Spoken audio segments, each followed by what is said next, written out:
চলছে ভারতের লোকসভা নির্বাচনের ভোট গণনা।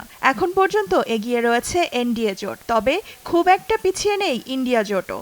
বলা যায় ফলাফলে হাড্ডাহাড্ডি লড়াই চলছে দুই জোটে। তবে বিভিন্ন এক্সিট পোলের হিসাব অনুযায়ী ধারণা করা হচ্ছে সবচেয়ে বড় গণতান্ত্রিক এ দেশে আবারও উঠবে গেরুয়া রঙের ঝড়।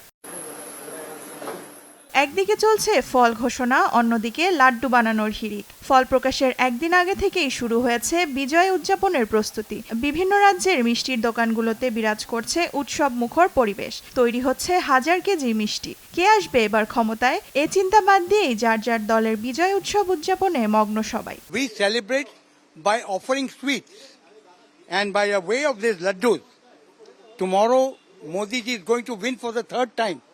So there can never be a bigger joy than this. সোমবার রাজস্থানের একটি মিষ্টির দোকানে অর্ডার দেওয়া হয় 1100 কেজি লাড্ডু। অন্যদিকে ছত্তিশগড়ের বিজেপি কর্মীরা ভোট গণনা শেষে উদযাপনের জন্য 201 কেজি লাড্ডু বিতরণ করার প্রস্তুতি নিচ্ছেন, যার মধ্যে রয়েছে বুন্দি, নারকেল, বেসন সহ 11 রকমের লাড্ডু। मंगलवार रात पर्यंत এই লাড্ডু দিয়ে মিষ্টি মুখ कराবেन साधारण মানুষকে। समाज के अंदर सबको लड्डू वितरण करेंगे।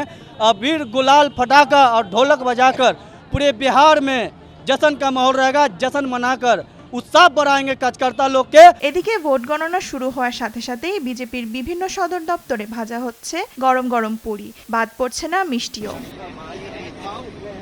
দেওয়ান মুবাশশিরা হোসেন, নিউজ ডেস্ক, দেশ টিভি।